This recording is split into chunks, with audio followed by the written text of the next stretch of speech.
Tēnā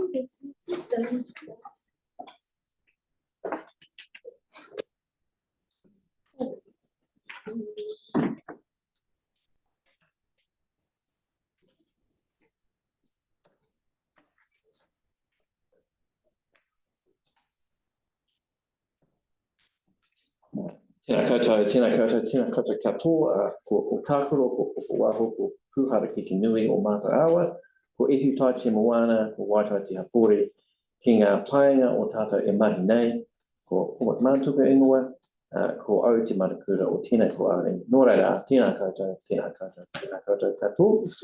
Hi everybody, my name is Paul McMahon, I'm the chairperson of this Waitai Community Board. Welcome to everybody around the world and in Christchurch who's watching our community board meeting. Same joke, 2 meetings in a row. If you'd like to join us with our karakia tematanga, it'll be up on the screen soon. Whakataka te hau ki te uru, whakataka te hau ki te tonga, kia mā kina ki uta, kia mā tarata ki tai, e hiki ai ana te atakura, e tio, e hoka, e hohu, tia, mauriora. We have apologies from Councillor Donovan. Do we have any other apologies? I believe it's 6. If we're not finished. Yeah, possible early departure from Tim. Any other apologies? No? Would someone like to move those? Yep. Moved by Kelly, seconded by Greg. All those in favour say aye. Aye. Against, carried. Next, are there any declarations of interest? Yeah, I'd like to declare that I'm the council appointee to the Estuary Trust. Thanks, Kelly. Yeah, just noting that. And next we move to confirmation of the previous minutes. So the minutes of the 12th of February. I'll move that correct. Moved by Tim, seconded by Jackie. All those in favour say aye. Aye. Against, carried. And although we do have some other minutes for a meeting later, that's a different item. So we'll move now to the public forum. So public forum is 5 minutes, including questions for items that aren't on the agenda. So we do have a number of them today. We have 1, 2, 3, 4. So just to clear, rules same for everyone, 5 minutes, including questions. And so if you do want us to ask questions, please give us that time. Otherwise, 5 minutes. So the first we have the Avon Estuary Trust. We have Kit and Bill. So the floor is yours. 5 minutes. The red is on. It is on. The person with the sound waves coming out of their face is the one address. Thanks very much. Good everyone. My name is Kit. I'm chairperson of the Estuary Trust, and beside me is Bill, a stalwart of the Estuary Trust for many years. We're just here to make sure that all of you are aware of a possible, what we call a big violation of the estuary's wildlife refuge, which is still in the pipeline. We're hoping that a compromise will be reached and that we won't lose wildlife refuge on the estuary edge, which you can see in front of you around the oxidation ponds. It's the only non-human accessed estuary edge now, with the wonderful pathways that we have around the estuary. So it's really important to maintain that wildlife refuge, and we really would ask all of you board members to vote against putting a route through the wildlife refuge. Next slide, please. Next slide, please. Thank you. So you can see here that the red lines really illustrate that we've got fantastic walking ways around the estuary, and the wildlife refuge is a place when they're busy on the weekends for the birds to migrate and molt and feed and shelter without hindrance of humans and often their companion animals. If you open up a pathway, you will inevitably have dogs going through there, and these are the biggest situation where we have disturbance to bird feeding, which need to often feed for big migrations. We had the field Godwits yesterday, a flagship that the Estuary Trust co-organises with the South Shore Residents Association, among other organisations, so you can understand that it's really important for us. Next slide, please. So the council's plans itself also says that we need to make sure that humans don't go into this special site of ecological significance, ensure dogs are prohibit dogs within the core wetland areas, and make sure that levels of human disturbance are minimised. So currently there's no humans really allowed through. So please, if it comes to a vote, we need your support to save the wildlife and the birds of the estuary. Phil, over to you. Right. I just wanted to give you a bit of an insight into what happens when we use the same space as wildlife, especially birds on the estuary. And the clearest way to think about that is to focus on the godwit, which is, of course, the signature bird of the estuary. As you probably know, it takes a huge migration every year, 25,000 k's round trip from here to Alaska for breeding and then back again. So when it's here for about 6 months. It has to feed almost continually, or as much as it can, to get that energy to take that trip. But here it can only feed, of course, during the low tide when the cockle beds are uncovered. So at high tide, it's forced in closer towards the shoreline, and there it just rests until the next low tide. But if it's disturbed, then it will stop feeding or resting. And even worse, it may be forced to use the energy that's accumulated to escape any threat. Next slide, please. That threat is mostly from us. It's us with our running shoes and our dogs and our cameras and our bikes and our binoculars and our kayaks and our drones, all that sort of stuff. Now, godwit, for example, will stop feeding if it perceives a threat within about 100 metres, and it will just stop, stay alert, and watch that threat. If the threat gets closer, then the godwit will hover around to see what's going to happen. If it gets closer still, then the godwit will just fly away. It might fly to another part of the estuary, or it might fly out of the estuary altogether. Now, there's a huge amount of academic research on this from here and from overseas. And so what happens is that the godwits lose body weight if they're disturbed too much. They fail to incubate, and when they make those big migrations, they just fail to reach the destination. So that's why Kit spoke about that triangle. When the birds feel threatened at the Cormac's Bay or South Shore, then they will go in front of the oxidation ponds to escape that threat. And that's really what we're saying. Please don't allow that sanctuary to become a public area. Questions, anyone? Yanni?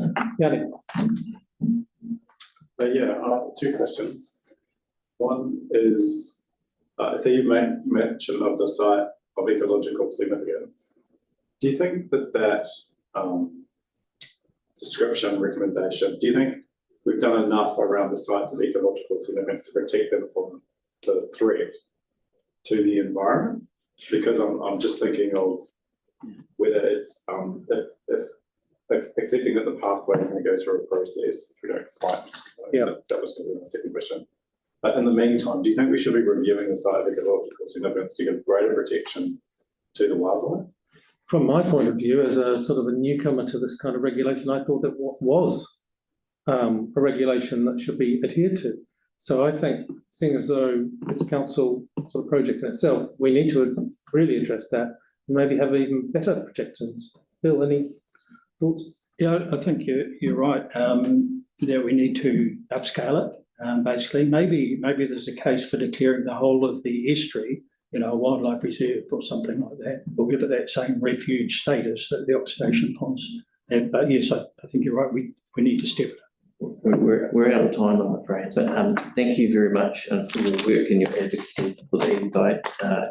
And speaking for myself, I'm very supportive of what you advocate. Sure. Right, next we have the Spencerville Residents Association with Mel Gilmore. Mel? Kia ora. Right, the 5 minutes is yours. Good to turn that on. That's the one. Kia ora, ko Mel and Oak Spencerville Residents Association. It's been a mission of mine now to get a basketball hoop and a netball hoop put on our already existing tennis courts. We are a community full of young families, and I sit here and watch them play out on the street. And unfortunately, although we're not a big community, we do have really busy roads that access in Spencer Park and the beaches and the forests and stuff like that. So this would create a safe place for local families, big and small. All people and abilities can play basketball and netball. And being on the existing tennis courts, we don't want to interfere with those because we want those to still be in use. I work at the local play centre, and I also run a lot of the things that we do out for the community. So I have quite a good knowledge of the families and that live out there, and think that this would just be a great asset for our community. I have contacted, it's been a while now, but I contacted and got some prices through the Osborne Engineering, who does the basketball hoops, but unfortunately he's retired. So I've spoken to City Care, who said it would be about $6,000 for the basketball hoop and around $3,000 for the netball hoop just to go up. So that's just for the structures, because they'd be on the existing courts. I have also gone around and spoken to everybody whose house backs onto the domain, so that's quite a few houses. All of them were very happy for it to go ahead. I only had one family who had said it was a good idea, but they did have a little bit of a concern about the noise. Their house is 50 to 60 metres, so they're one of the furthest ones away from the tennis courts, but otherwise everyone else was outstanding with their feedback and excitement, and so we're hoping that you guys can support us in getting this rolling.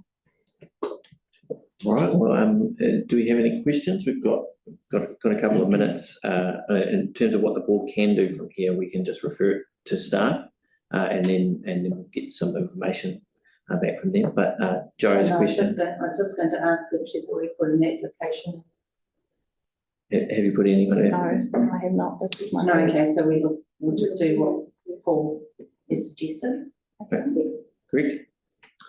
With the netball hoops, are you looking at both junior and senior heights, or just the senior height standard? I think at the moment I was just looking at the full hoop.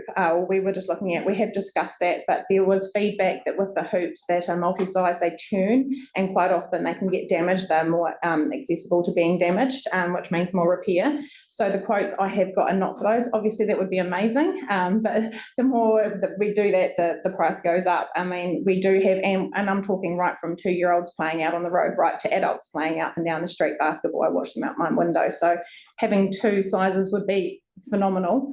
It's just having the funding to back that. Helps. Yeah, I mean, all of our board members have been to the site, and I think it'll be a wonderful asset. So I look forward to seeing what staff provide us in terms of a report. But I just want to say thank you for coming to the board and sort of taking initiative around this.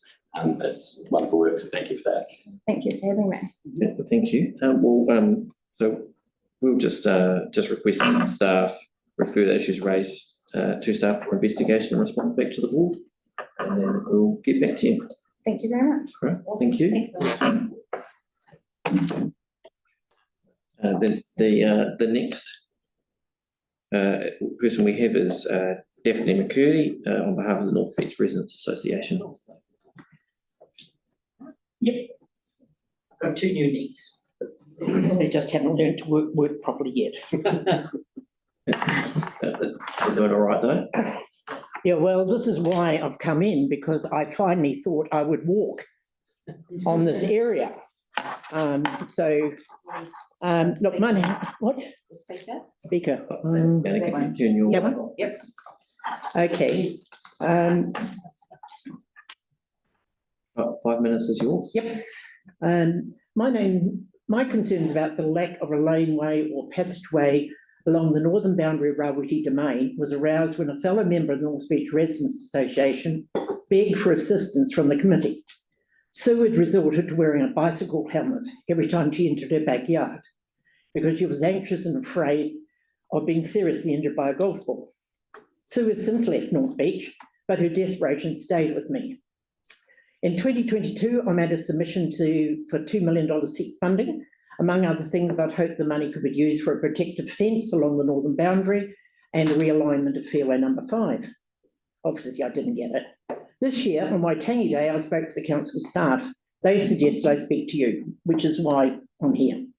As part of my preparation for this meeting, I've spoken to most of the residents living adjacent to Rawiti Domain or Rafferty Domain and Tonk Street and Shore Avenue. I've spoken to golf course staff, Eastern Hub staff, and a number of dog owners who regularly walk their dogs along the northern boundary of the domain. On a couple of occasions, I've ventured out into the domain to take photographs.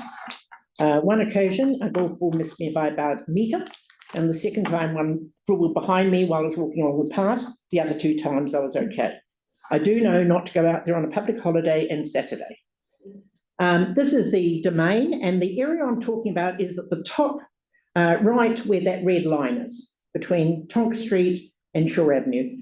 Rafferty Domain has a number of formalised access points, one at Tonk Street, one which was the 3ZB, one Shore Avenue, and then Grantley Street. So there are a number. When they designed the domain, they designed it with entries. The issues, turn it, next one. The issues that I consider are an issue. The northern boundary access points are restricted. Every time you go into one of those access points, there's a sign that says you can't go any further. Locals regularly walk their dogs along the northern boundary. Every day you'll find people walking up and down that area. The 2007 management plans for the Rafferty Domain and Thompson's Park provides a budget for a primitive walkway. Nothing ever happened. Sliced and ricocheted golf balls are a major problem. We need a protective corridor, lineman, easement, something. It's a maximum of about 350 metres. There's also confusion about who is the person in control of the boundary area. Is it the council? Is it the golf club? And there's no safe link between the disability mat, say at North Beach Surf Club, and the disability playground on Keys Road. You've got to put your kids in the car and drive around. There's no link between the dogs that walk on the beach and the dog park. And there's no link for the woodland playground. And in fact, I was walking across there when I first got nearly hit by a golf ball. I was taking my grandson. So they're the issues. Back one. It goes through across 2. I don't know how that's wrong. Objectives. What I would like is to maintain the recreation of commercial golf and sporting activities in the domain. I don't want anything to stop. But I do want a reasonably safe passage for those traversing the boundary corridor. I'd like to know clarity on who is the person in control. And that's the person who controls a business or and I would like transparency and equity. Every time I get an question, I don't get a different answer from different people.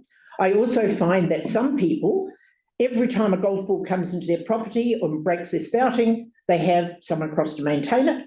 And other people, like Robin, who I met the other day, nobody ever comes and works with her when she wants it. So there's a transparency and an equity issue in that area. Right. We have time for, we're coming to the end of the time, so would you like to take questions or finish your? I'm quite happy to take questions. I just want something to be done. I'm not dictating what. I think probably a fence and some barriers, but I don't know. So as with the previous, we can ask staff to come back. Ask staff to go and have a look at it. Yeah. I'm not going to dictate, but it is a dangerous area. It obviously needs some attention. I'm sure that all the board will be supportive of that. Right, Alex, you had a question? Yeah, I'll keep it really quick. I just want to say thank you for engaging with the organisations in the park. For the second session, this leading to a question. One of my questions was about the surf club accessibility mat and playground, but you've answered that, thank you. What were the organisations saying to you when you approached them about this? So Eastern Sport and Rec, as well as the golf club. Good on you, Daph. Have you spoken to Reuben? Have you spoken to this? Have you spoken to this? They've all just said supportive. Yeah, okay, thank you. We really appreciate you coming. I found one person who didn't want a mat. He's right down the end and wouldn't be getting many. But I said to him that I know Carol Henson used to live there in the 1950s, and she had a golf ball come through the back door, right through the front door. And he said, "I don't believe you." So was that when Tiger Woods was playing? No, I won't tell you which number it was, but there was one place who was very helpful. He had a collection of more than 1,000 balls in his yard. Goodness me.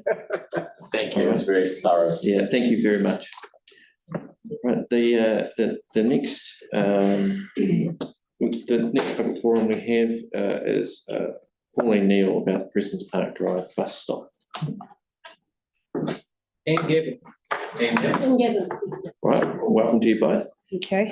If you would like to speak into the mic, if you press the button with the sound waves coming out of the person. Yeah, it's on your right. Good afternoon. My name is Pauline Neal and I'm here today to object to the proposed bus stop outside 120 Prestons Park Drive. I represent residents of Prestons Park Drive from the Georgina Street roundabout to the new opening at Murray Howe Road. My journey to try and change this proposed location started 1,011 days ago. I have made contact via email to the Metro Info team, to the Christchurch City Council, to ECAN, and now to you, the Burwood Community Board. You will have been given a brief timeline document from 2021 to the present showing this journey. The signed residents all bought their sections in good faith, believing they had off-street parking. Prestons Park Drive is completely yellow lined unless you have a parking bay. We accept there is a need for a bus service, but the presentation will show there are other options. If the bus stop is relocated to the new entrance of Prestons Park Drive and Murray Howe Road, the yellow lines are already there, so it's transparent for the new residents who choose to buy a section.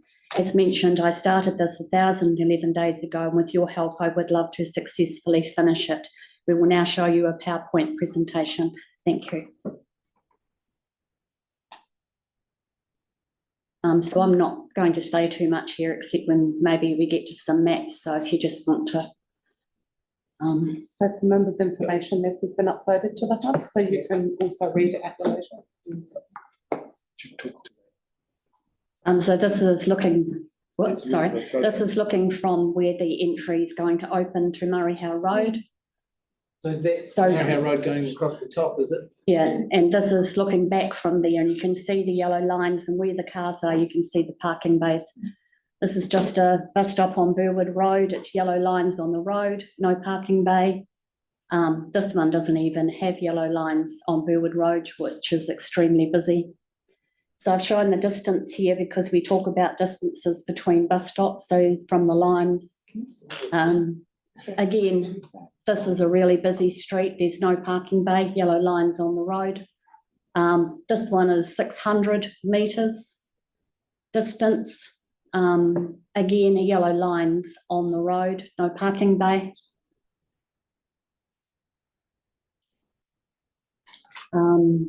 This one here is, I think, is the pick of the bunch. This is Dakota Ray Street and David Palmer, which is on the older side of Prestons Park. That resident was lucky enough to keep his parking bay, and the bus stop has just been painted onto the road, and the next picture will show the other direction of it. There it is there on the corner. Again, distance, this is from Murray Howe Road down to Aviemore Park, where the next proposed bus stop is, and it's only 400 metres, so it's well within the 500 and 600 metres of the other distances.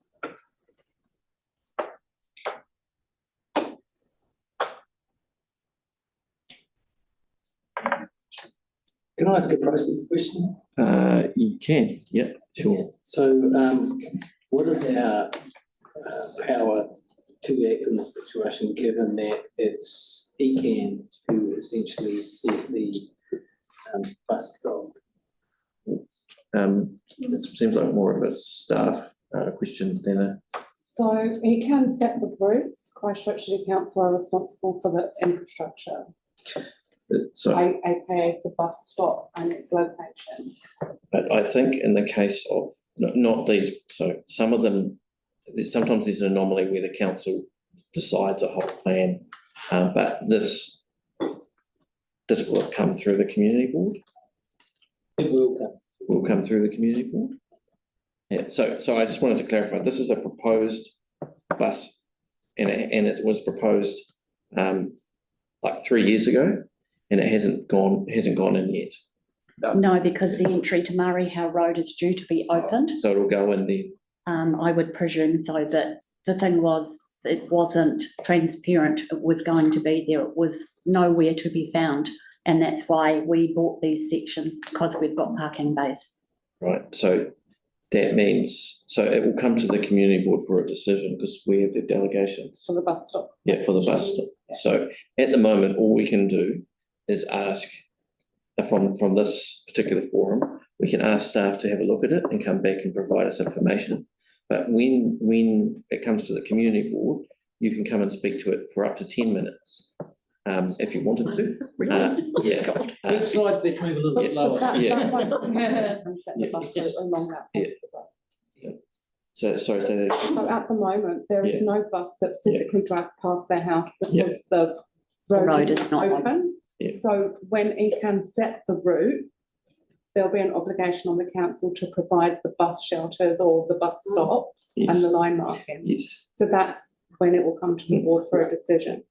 Yeah, so in terms of today, we can refer this to staff for advice. We can ask, what's happening in terms of the bus route once the Maitai Road entrance is opened, and then you can come when it comes to the community board. If it comes to the community board, then you can come in and speak to it again, because at the moment we don't have any decision-making power. All we can do is get information. Okay. But do appreciate that you've been determined in getting here, and if this is something that your rest of the people on your street and your neighbours they can feel strongly about, then they can be heard as well.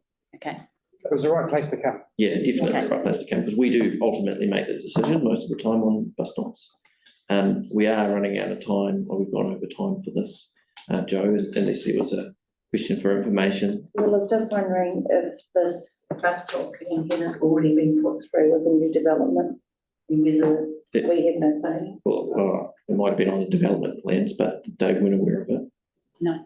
It was, we purchased the section, we purchased the section and there was no indication that there was ever going to be a bus stop. So what we'll do, we've heard since then, and there's been some information come to us since then, hasn't it? You would get out.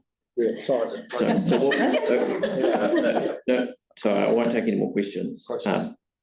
The process is pretty basic here.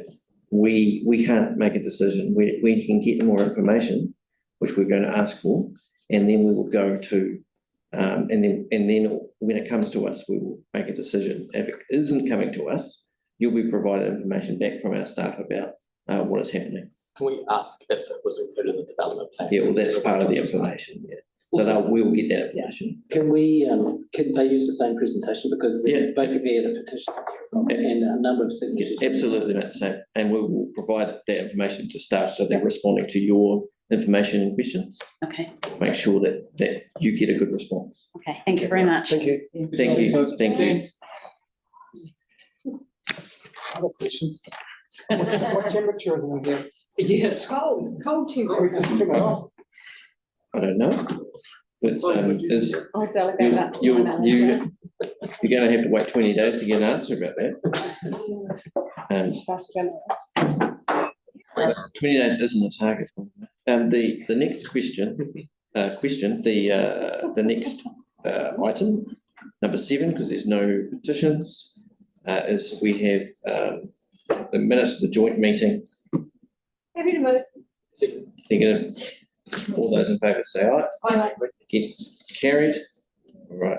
And the next one is a staff report about the easement for telecommunications occupation itself. New Brighton Park to a licence.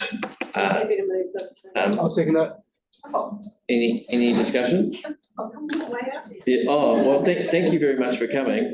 To bring the biscuits? No. It seems like a very straightforward and sensible. Absolutely.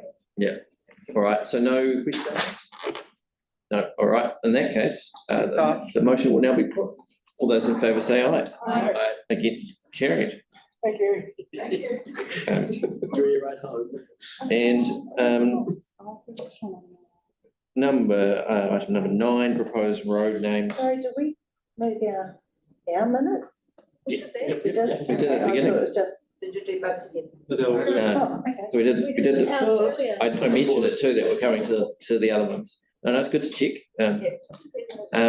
So we have these place names. Sean, if you can hear us. I can hear you, Paul. Yes. Can you hear me? Yes, thank you, Sean. Can. Excellent.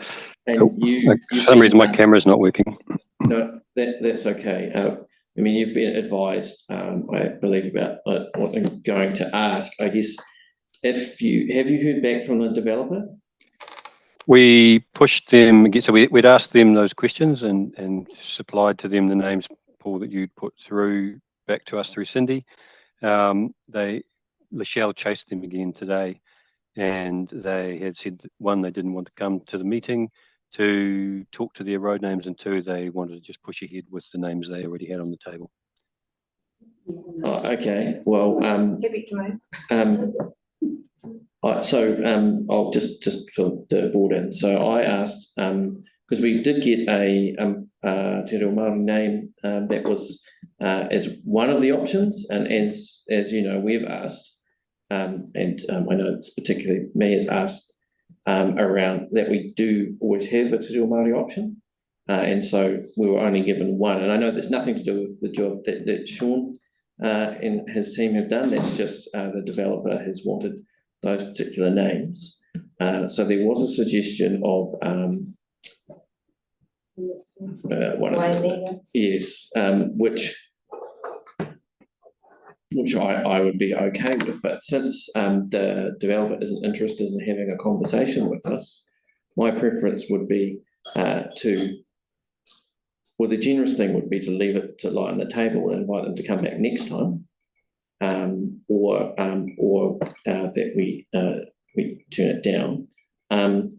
Did they provide any reason why they didn't want to have the conversation, Sean?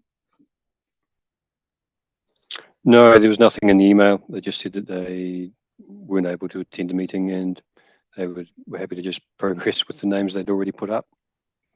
It was a very short response.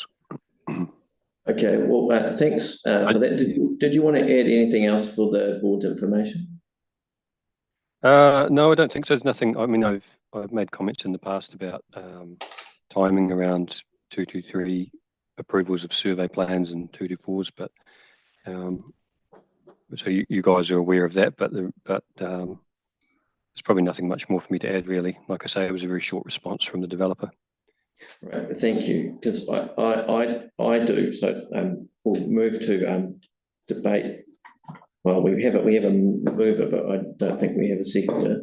But I just want to preface this discussion with the fact that we've been given two Latin names. Latin is a language that's only spoken in the Vatican and some Catholic churches. And that is easier than giving us some Te Reo Māori names, and I think that's odd. And I would like us to at least be given two options, and the fact that they're not prepared to make an argument or to come and talk to us about it is not really it's not really on, in my view. So with that preface, if it's been moved by Joe, do we have a seconder? Seconded by Greg. In that case, we'll move to debate. Joe, you're welcome to open. I think you make it straightforward, and if the developer's chosen those names, I just think we should support them. Or who, yes, or it. And Greg?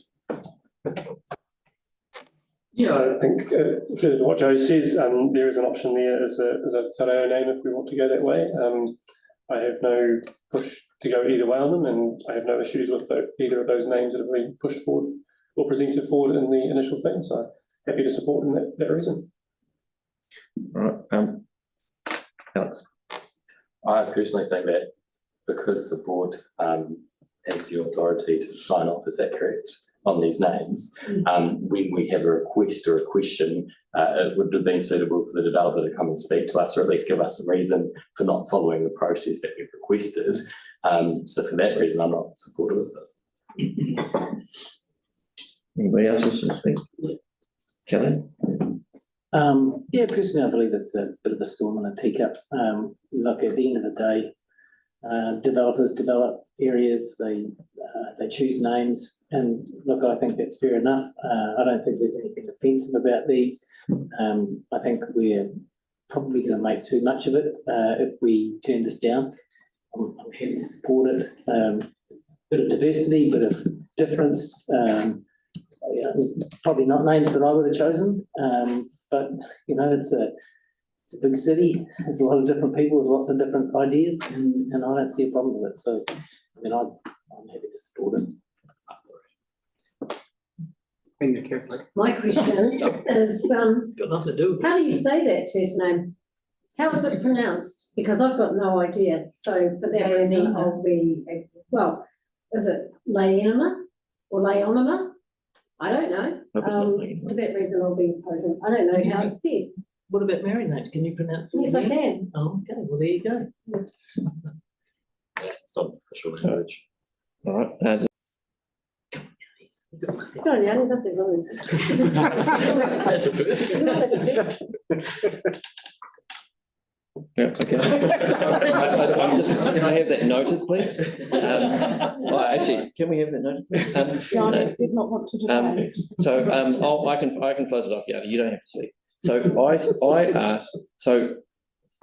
I asked that, Mighty Eri, which is the alternative to Mighty Ho, is the Te Reo Māori word for what is Leo Nema. Or wana or wani instead of cygnus, which is swan, or tahuahua or taipu for sandhill, or kaki ano for black swan.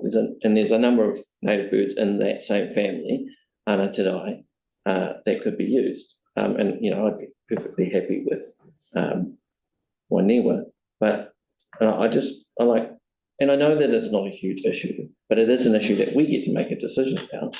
And so, and for me, it's like, we used to have, this whole country used to have Te Reo Māori words. And now we're looking at, when we get the opportunity to put in a word, we're like, oh, I'm fine with putting Latin words. And to me, it doesn't make sense. And in our own small way, I would like it if we would say, can you find a word, and even like, I'm trying to be accommodating with what I had suggested. I'm not saying it doesn't have any relationship to what you want. But can't we just please try, when we have the opportunity, to try to give mana back to Te Reo Māori, which has been, although it's on a comeback, it's been was effectively erased for a long time in most places in this country. So with that, the motion will now be put. All those in favour say aye. Aye. All those against? No. No. Abstentions? I'm abstaining. I don't know. You're abstaining? Okay, so so that is lost. All right, well, in that case, we'll move on. Wow. Thank you for the constructive discussion. And thank you, Sean. What happens now? It comes back. Well, now it's just been declined. And so that means that the Status quo remains. The status quo remains. So it's still 205 Mighty Ho Road. So you don't want to choose one of the alternative names? We because the motion was put rather than an amended version of the staff recommendation, which meant it just the status quo, and that's what we debated. So it could have been amended. The staff recommendation could have been amended to change it to include the Wainewa, but it wasn't. So that might come back as a staff recommendation. Well, you're hoping for dialogue, aren't you? Well, I would like dialogue, and that's it. Like, Are we suspending standing orders? It's a good question. We're just clarifying process. So with that in mind, we'll return to standing orders. that there, although you didn't say point of order, was a very good point of order, Kelly. All right, next one. Winstead Place and Linwood Ave intersection, which is the proposed control and no stopping restrictions. We don't have Edward here. Edwin, sorry. But I think Jackie? There's just one item on this that I'm not, I actually deliver this block. where it goes around the corner when you're turning left from, Linwood Ave into Wanstead Place. On that side, they've got 14.5 metres of yellow lines. On the other side of the road, they've got 12.5 metres of yellow lines. With the 14.5 metre one. 20.5. Huh? No. Where are you looking? No, it's 14.5. Where it's got the 14.5, it takes off all of the off-street parking for that particular house on the corner, and I don't see why we can't dial it back to 12.5, the same as it is on the other side of the road, and they still get to keep one car parking space. There is a lot of, It's very confusing. I had to actually really have a look to see what they were saying, but it's, hang on, I'll find the picture. But it's just because they've got 12.5 on one side of the road and 14.5 on the other side of the road, and they're actually leaving that house on the corner with no off-street parking because the yellow line, because it's on the corner, it's on there and then it goes round. And on the photo, you can see that there's 2 cars there. If they move it back by one yellow line, they'll still be able to park a car there. like you mean on Wanstead Place? Yes. Turning left. It's to them whatever, so that's, yes. So you mean change it to 14 metres? No, I want to change it back. One's 14 and it takes away all of their off-street parking. On the other side of the road, it's only 12.5. So make them both 12.5, and then he gets to keep his parking on the Wanstead Road Place. So 3-1. Sorry. I think that the reason for that, And that's just the feedback from the affected residents. yeah, so that's from the property owners. Page 40.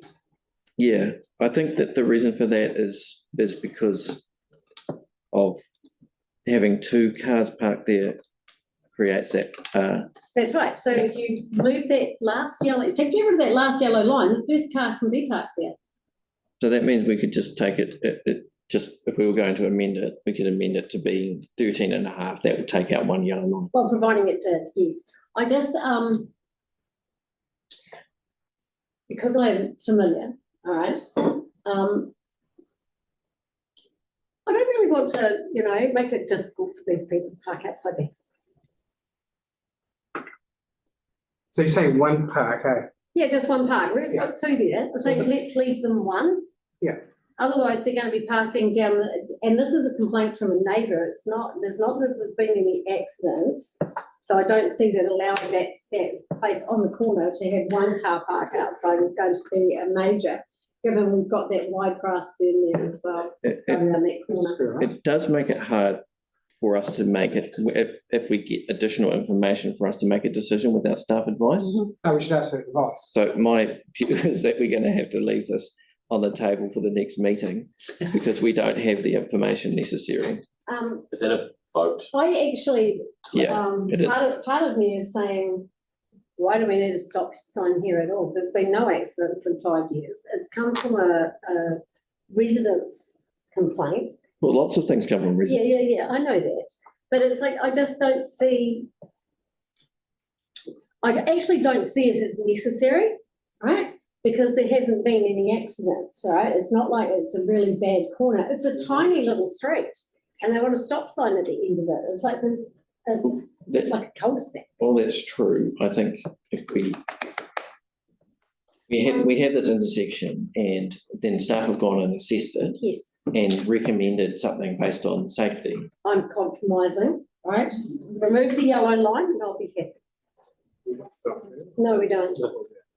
Maybe we should just like, yeah, I've got questions now too. So Yeah, I mean, in that case, rather than debate in a vacuum, yeah, I think I'm going I'm going to move from the chair that we let this lie on the table in lieu of staff advice, and seconded by Greg.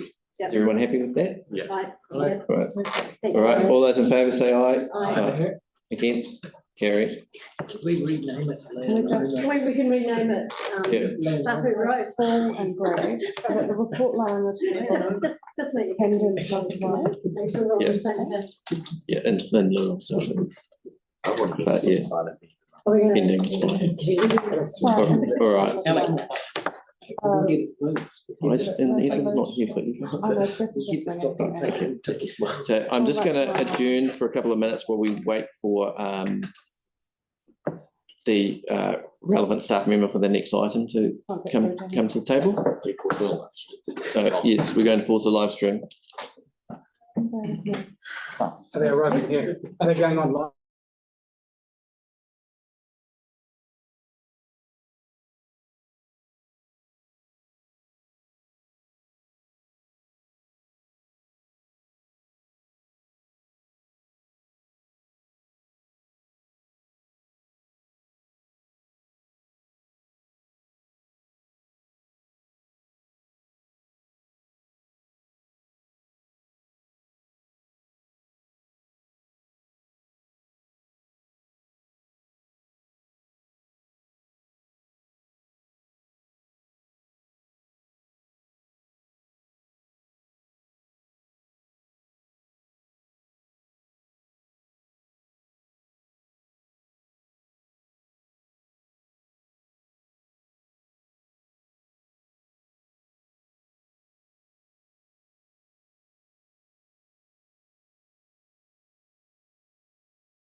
All right.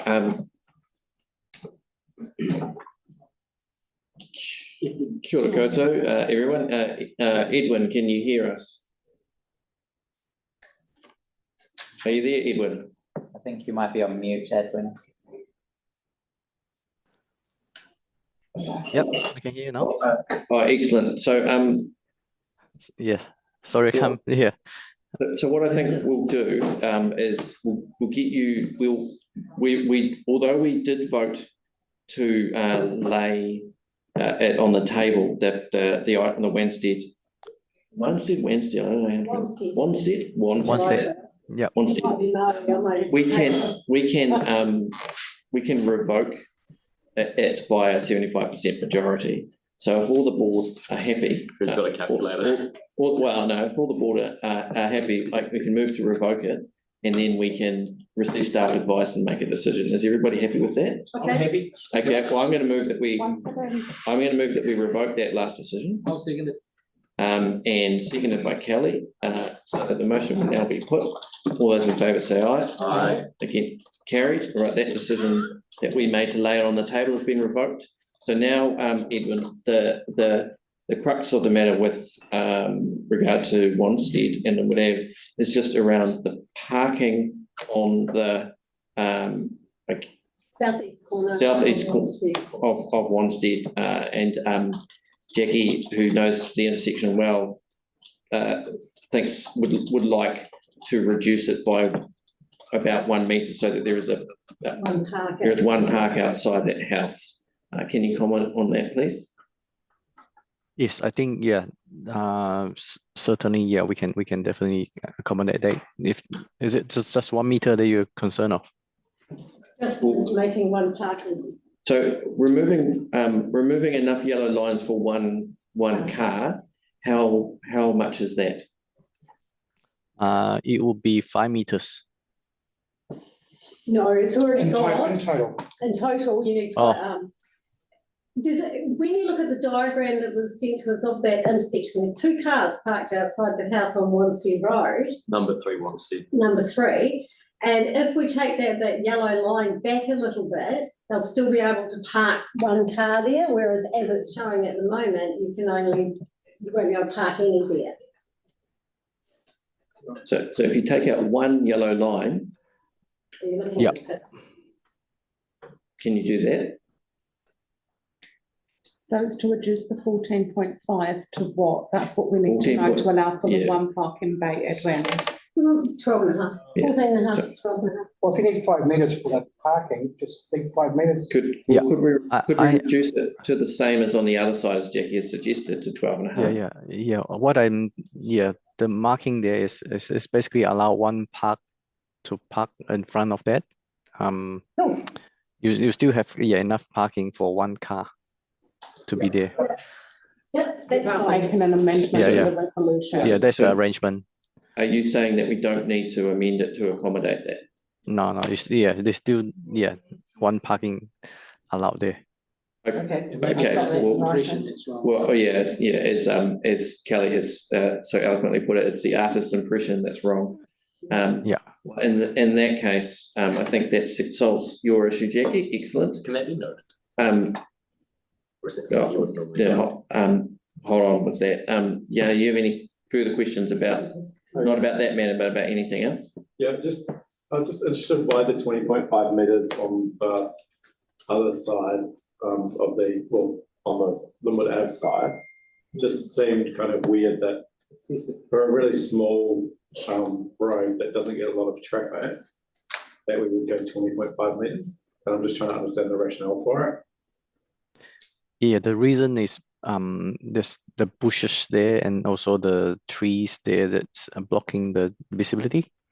Okay. So you need to have I suppose enough I would say around 55 to 60 meters of that visibility from oncoming traffic to be able to see, and then that's where that 20.5 meters come from. So without that, it wouldn't be an effective safety measure. This is for someone coming out of Wanstead Place, going straight across or turning left. Yes, usually they'll just go ahead, straight ahead. Right, and they can't see past the car if the car's going. What's the speed limit on that part of the road? Do we know? 50. It's currently 50. On that part of Linwood Ave, it's 60. 60, There's 2 Linwood. Yeah, 2 Linwood, yeah. Okay, I see. So it's because of the speed of the traffic as well. Yeah. Yeah, okay. So on this, I'm happy now to support staff recommendation. Sorry. You have some more questions, Jan? Sorry, it's just, because it's got two Linwood Aves. The Linwood Ave, we've got the 20, is the speed limit, it's not 60 there, that's 50. It's 50. And is that gonna be slowed down as part of the slow speed zones to 30? I'm not too sure about that one, but yeah, maybe I can check with that. It isn't the busy Linwood Ave that's further up, which I totally understand. And I kind of wonder, I don't know. It just seems, but it's all about the traffic. Having the yellow lines go back so far I still just can't quite understand that the speed was slow as well. So if it's becoming like 30 or 40 in future, that we can review the road marking again. So we can try to see if we can accommodate one parking, keep the one parking space each side, to see if that they can accommodate parking in there. I'm not sure we're talking about the same thing. So yeah, Yanni is just thinking that on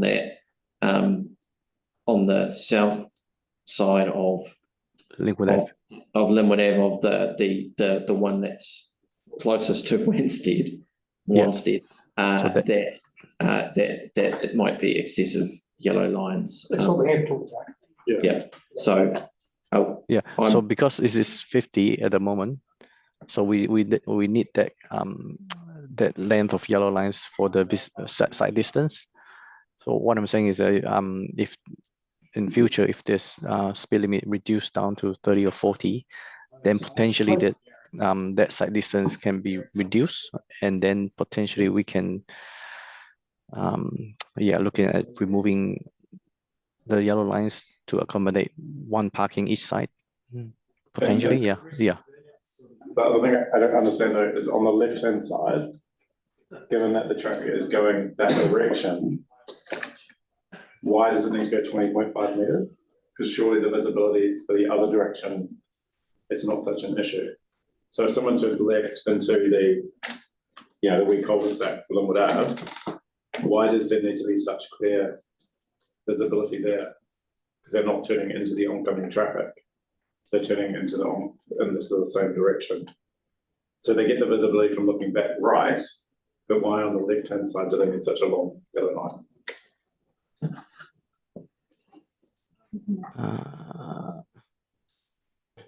I'm actually, it's the side distance that I've calculated. We need that side distance to provide the yellow lines. That's how I calculate the side distance. All right. Well, thanks. So the advice from staff is that that's the space that's needed. On the margin, we could modify it. It was possible to modify it in the other location. So we'll accept that that's your advice and decide on that basis. Joe, did you have a question about another matter? Yeah. I'm just wondering why the stop or the giveaway sign on the other side going onto Linwood Ave wasn't made consistent with the stop sign as well. So this existing giveaway onto the Linwood on north side. Yeah. So the reason is because for the stop here is actually a cross intersection. So cross you actually have more conflict point. So between the left, right, and then the through traffic. So you need to look at three directions as compared to the T intersection. You normally have look at one or two sides only. So that's why that giveaway will probably have more. The side distance is okay, but for the cross intersection we normally have stop control. Okay, so because of the conflict, All right. Well, we had Jackie that was happy to move, and I'm happy to second. So we'll put that now. All those in favour say aye. Aye. Against? Carried. Right, thank you, Edwin. And Right, thank you. Well, if you want to stay in the hot seat, Yeah. we will ask you about bus stop upgrades on Effingham Street. There's quite a few questions about this, some of which you would have got an email. So if you would like to start off addressing those questions that have been raised with you, and then we'll have any other questions to follow. Over to you.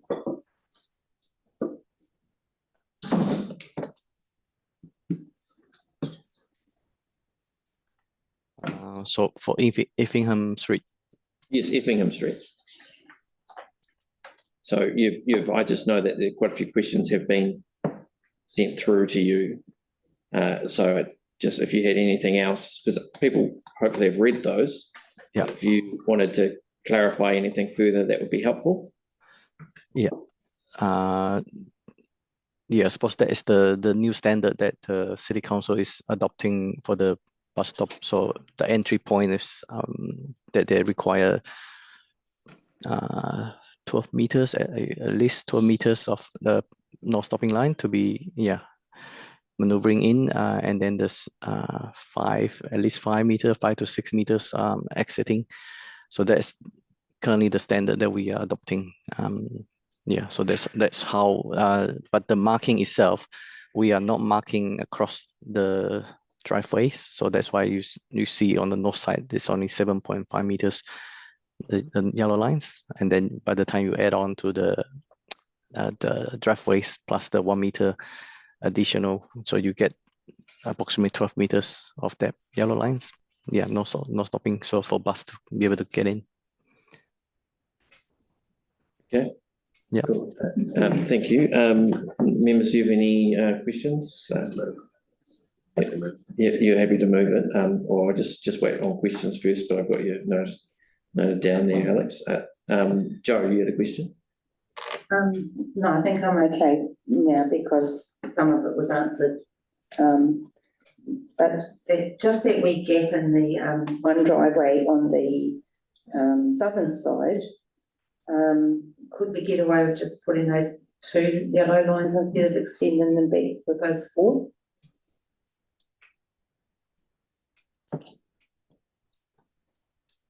With their cars. On the is it 58? Outside 59A, there's some dotted lines, and then there's a driveway, and then there's 2 dotted lines. Do we really need those 4 dotted lines?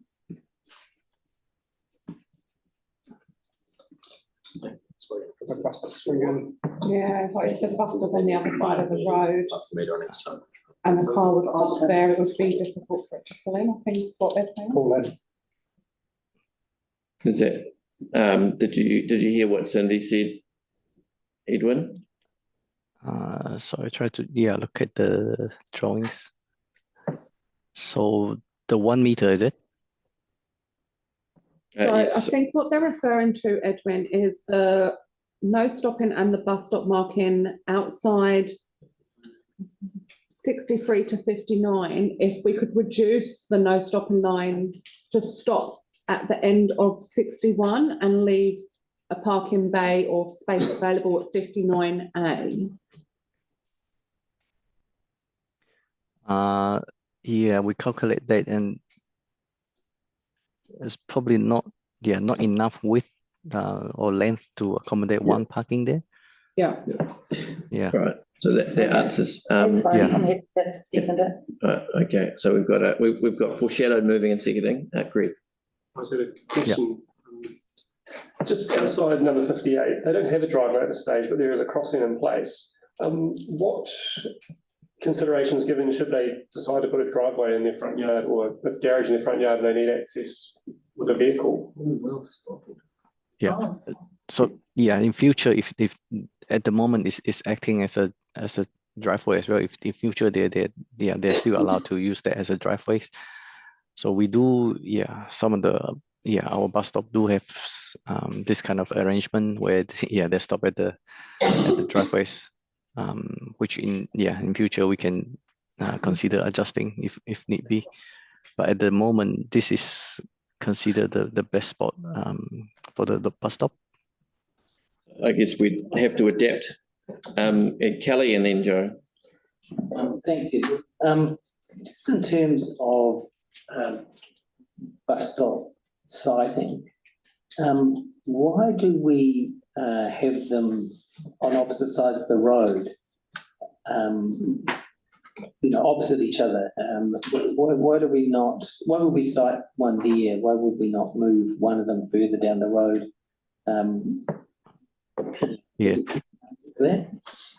So the reason is because it's the one before and after, which is the location here is actually in between both of them. So if we move one further up or down, then it actually, the distance between the one will be closer to the other bus stop, and then the other will be, I suppose, slightly longer distance than the other bus stop. So that's why the distance here is kind of in between the two bus stops. Oh, I see. So it's perfectly sited between the two bus stops. Yeah.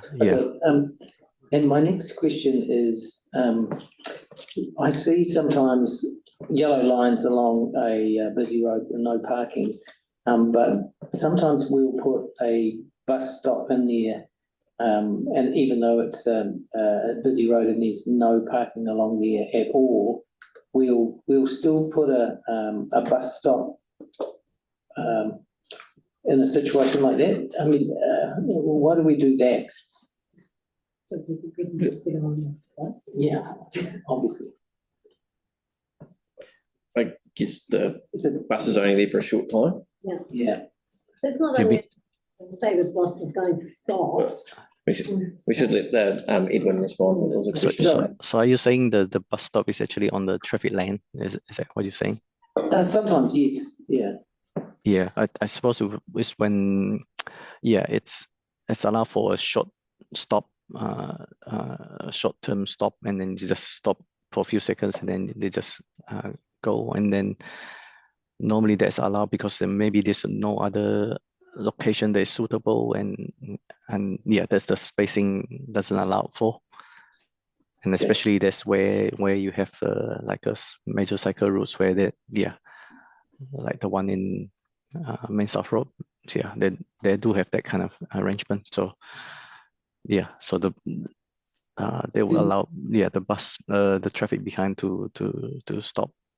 And just one final question. Obviously, the bus has already been stopping here on both sides of the road. Yet there was no formal bus stop marked before. Why is it that now something is being put in, something has been done? Yeah, the reason is one of the bus users are complaining about the bus drivers not seeing her waving. So it's I suppose the traffic cars actually parking like very close or even at the bus stop where they're blocking the view of the users, and that's why we try to formalize that and to allow Is the council being responsive to residents of the coastal ward? Yes, I would imagine so, and that makes good sense. I'm just wondering, is there some infrastructure there to indicate that it's a bus stop, maybe a sign or something? Yes. Currently, there's a sign on the power pole. Okay. And I remember exactly this. I know there's this sign there because I drove down to go to a barbecue at an unmentioned local MP's house, and he. And I was looking for a park, and I saw the sign, and I was like, "Oh, I could park." Oh no, I can't. I can't park there. Right. It's so annoying. It's like people, but there were other people parked there. Okay, so it's just obviously it's formalising the process. Do we have any idea how frequently buses actually stop there?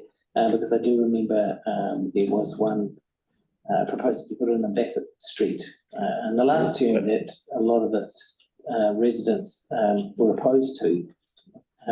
What's my question here? My question. That was my question too, Kelly.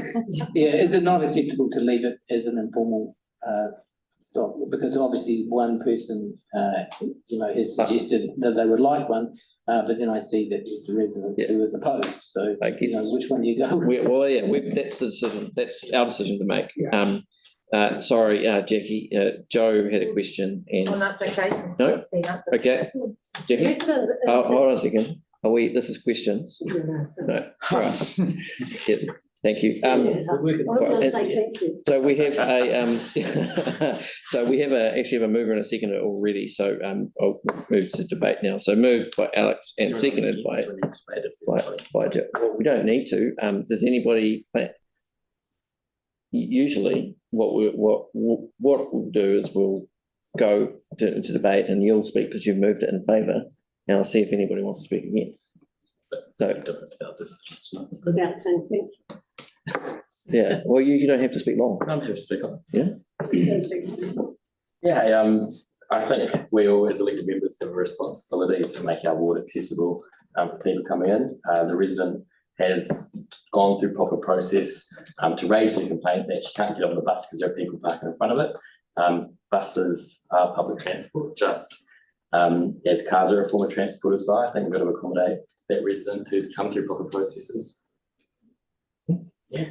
All right. And would anyone want to speak against this? Yep, happy to speak against it. Yeah, speaking. Oh, all right then, go Kelly. I was in trouble with bus stops taking car parks. I mean, obviously we need to be cognizant of safety, but often it's people who, and if you have a look, you'll see that there's a number of flats there, you know, and people lose their parking. Maybe they've got a driveway where they can have one resident's car down there.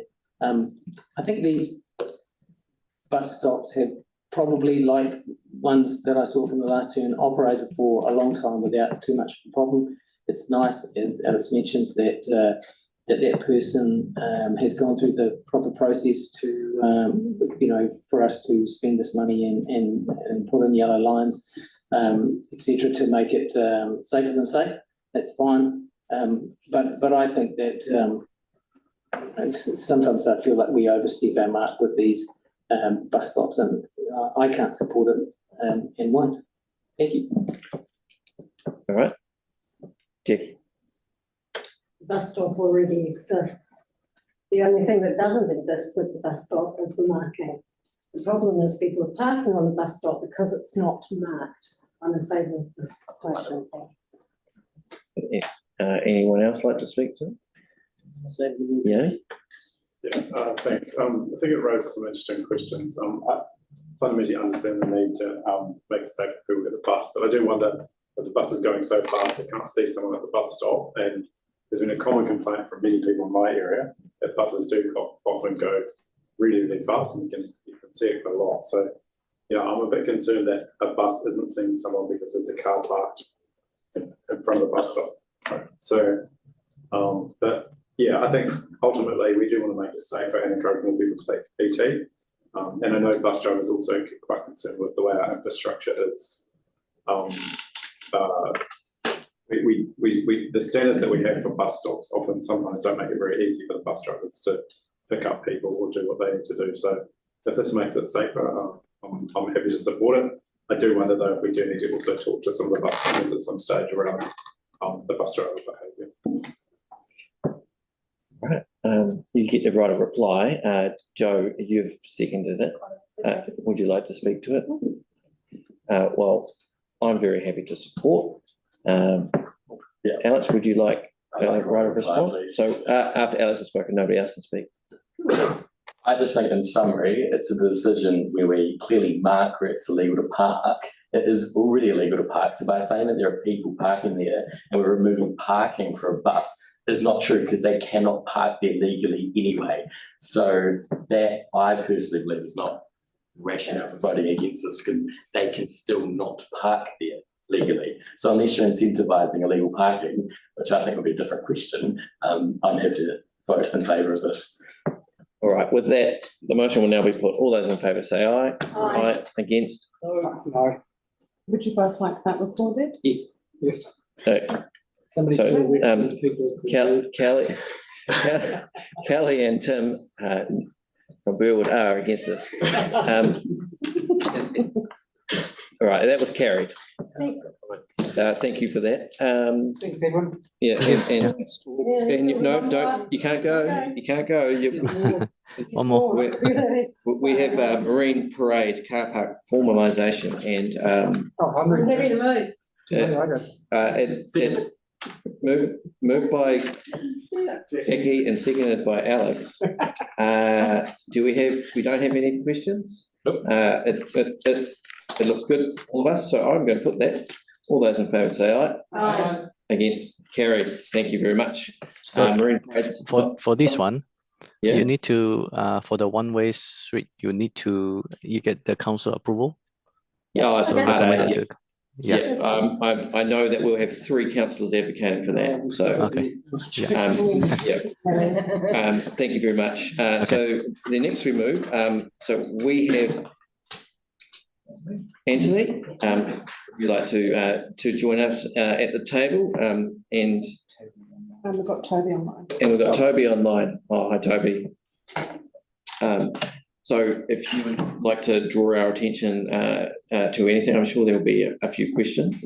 I think it's more for Toby, I think, to take us through this. I'm here to support Toby as the council ecologist. Also, just how I've known Adcock since I was about 10 years older, but he got my first job at council in 1987. So he's a real conservationist, so he'll be really into planting trees, as his son was as well. But I'll hand over to Toby anyway. And cutting a few down. Hey? And cutting a few down. Kia ora. Can you hear me over there? Yeah, yes, we can. Thank you. Cool. I had a brief presentation, which I can do, or we can just go straight into the report if you'd like. If there's going to be questions, maybe the presentation will help with that. Yep. Yeah, thank you. Cool. Bear with me. I'll just find the share button. I probably need to stop sharing first. And oh, okay. There you go. You should be able to do it now, Toby. Cool. Let's share that one.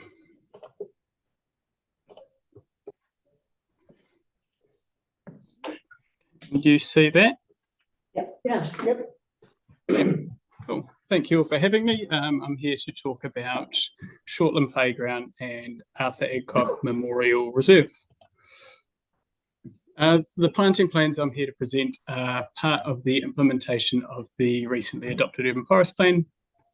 The plants focus on some key aspects of that plan. So firstly, to increase canopy cover across our city. There's a focus on getting the overall canopy cover within our parks and open spaces to 40%, providing a network of native forest patches across the city, increasing the visibility of Indigenous species, and planting trees in sites that are able to reach maturity. So I suppose the ethos we've taken with these planting plans is we've looked at some of the issues that come about from existing trees, and we're trying to address those with our new planting. We're significantly increasing our tree planting, so we want to ensure that we don't create, I suppose, perceived issues in the future or real issues in the future. Let me just minimize that. So what we've done is, one of the big issues we get with trees is shading. So we've incorporated what we call recession plane model to try and address some of the shading issues. We've got offsets from our paths to avoid damage to paths, particularly root damage. We have boundary offsets to avoid boundary encroachment. So trees are planted based on their mature size, and they're planted set back from the boundary to ensure that when they do reach maturity, the branches are still all contained within the park. We look at the existing use of the park and try and make the planting work in with that existing use. We look at the location of underground services and also the future plans for the parks. So within some parks, for example, where a playground is likely to be moved, then we don't plant in the place where the playground is likely to be moved to. We're looking at the distribution of Indigenous forests nearby, so that's part of that forest network. And we're also looking at trees within in locations near waterways to provide shading and buffers along those waterways for the health of those waterways. So consultation for these plans went out on the 15th of December and we're out to the 1st of February. An email was sent out to 86 stakeholders. The Arthur Adcock page received 273 views, and the Shortland Playground received another 30 views. We put out a newsline article and Facebook pages, which reached over 10,000 people. And flyers were delivered to all of the neighbouring properties, letting them know about the plan, where they can find information on the plan. And we also had signage installed around the parks and the main entrances, so anybody visiting the park could see that something was going on and knew where the information was to find out more. So the two parks I'm here to speak to you today are Shortland Playground and Arthur Adcock Memorial. So Shortland Playground, the proposal is to plant an additional 27 trees. The canopy within this park will increase from 4% to 28% at maturity.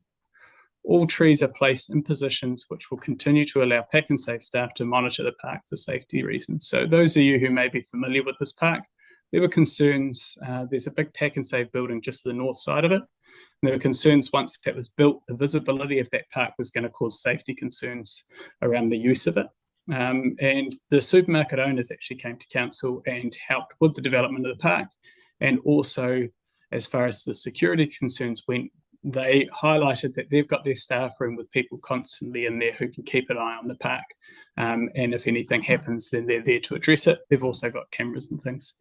So when we started developing plans for this, we went and met with the Pack and Save people. We went up into the building. They showed us where their cameras could see. They showed us where their visibility spots are. And they also talked about how the park was used. So we took all that into consideration to develop the plan, and we sent them a copy of it. We received 3 submissions, and they were all very positive and fully support. So we're proposing for this plan to go through as per what went out for consultation. Arthur Adcock, the proposal is to plant an additional 48 trees, like specimen trees, and approximately 11,400 square metres of forest planting, which you can see in here. That will increase the canopy within this park from 8% to 37%. That will also incorporate this park into the Indigenous Forest Network, or the Forest Patch Network. I think Anthony's got a much nicer name for it. But the network of forest patches across the city. And the plan also includes the removal of some trees, which, sorry, I haven't shown on this plan, but there are some pines here, which you're aware of. There's also the occasional exotic tree that was planted here, and then there's a patch of trees down further. Oh, sorry, can you see my mouse, or am I just doing this on my mouse? Oh, yeah, perfect, thank you. So the feedback for Arthur Adcock was mixed, but overall it still remains supportive.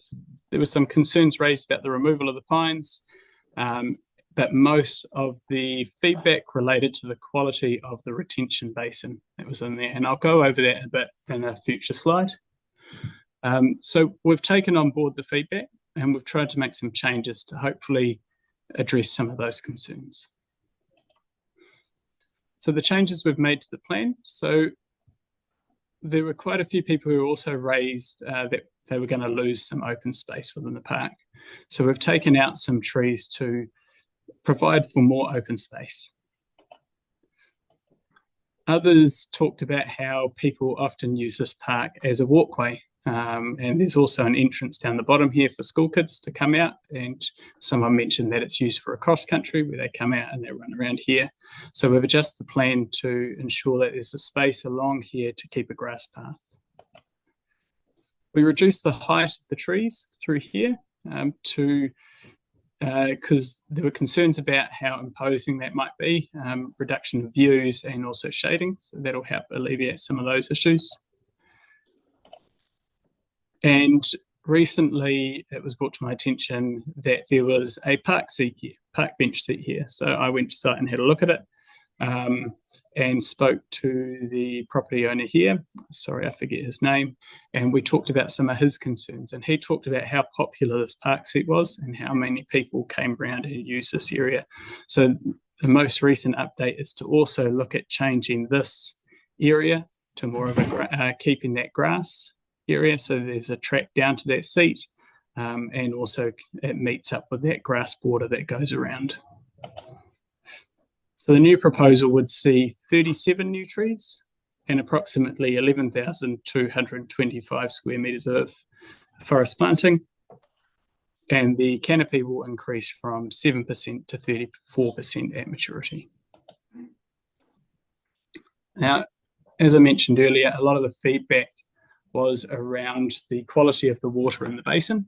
So I went and spoke with the colleagues at the Three Waters team and talked about the basin, and they gave me some feedback. So the basin that is in there is a detention basin, and that's what they call an offline detention basin. So it only receives water through stormwater during rainfall. So it doesn't receive a continuous flow as some other facilities will, and this will result in periods of stagnation, particularly in hot, dry conditions. So the additional planting, especially trees that are capable of providing shade, which most of the stuff around there will be, will reduce algal blooms and will also help filter that water before it goes in. Is there any riparian planting going around the edge of that? All the way around. So the whole, so there's riparian planting. So the whole border is all getting planted. They also recommend putting up a sign to help educate the public on the use of their actual detention basin and give a bit of an explanation. And the image above is an example of a sign that's somewhere else. So it wouldn't look exactly like this, but it explains keeping your dog on a lead, and it explains what these types of basins are for and what they do. So from here, the next steps, if the plans are approved, staff will proceed with ordering trees for this planting season. Planting will be staged. There's quite a lot of work to do in this area. So it'll probably, we're looking at 1 to 5 years of planting, continuously going in there and increasing the amount of planting. Planting would be completed by the council's internal planting team, and community planting days can also be utilised to assist, particularly in those re-veg planting. And that's it from me. So there's you're not going to, are you going to add anything? Sorry. I can answer questions if you like as they come up. Yeah, all right. Do we have any questions? I think Joel's first, and then Greg, and then Yanni. Okay, hey, thanks for this. I'm glad that you've listened to what the community said and taken that into consideration. At the end of the basin, there's a little like wooden jetty and everything. Are people still going to access that? I'll just go back. Are you talking about in here? No, down where the white part is. Oh, that part. More towards there, there's a little like wooden thing people like to walk over and around the whole loop. Toby, it's right by the road where your mouse is now, almost there. Right, you're right there somewhere. Oh, yes. Yep, we can keep access to that. Yep. Yeah, I don't think it's that far down. I think it's a bit further in, but also forest planting, what does that consist of? I can talk to that if you like. Thanks, Anthony. Been to some of the sites like Te Wako Kakatea Reserve or Te Aranga, was it Te Aranga Wakura on Ferry Road? It's a native restoration planting site, so it'll be a mixture of native trees, like Toby's shown there. There's understory planting, and it'll be a reasonably authentic native forest to try and bring back some biodiversity in the city. So, as part of the urban forest plan that Toby's written, there's a vision for a series of forest patches across the city to bring back biodiversity, patches for bush birds to breed and move from patch to patch. Now, if you arrived in Christchurch in 1840, everything was indigenous, people, plants, birds. You fast forward to 2024, less than 0.5% of the vegetation cover remains. So 0.5. Less than 0.5 in Canterbury. So we, in order to protect and maintain biodiversity as required through the RMA, we need to be actually enhancing and restoring more habitat. And as part of the National Policy Statement on Biodiversity, we are going to be asked to achieve a 10% canopy coverage of indigenous vegetation across the city, which is going to be pretty hard. Because of the 6 river catchment we've planted a hell of a lot out there, it's only 2%. So we're trying to locate these areas strategically across the city to provide those patches for bushfires to move through and for people to experience wilderness as well. Okay, was that made clear in the consultation? Probably a question for Toby.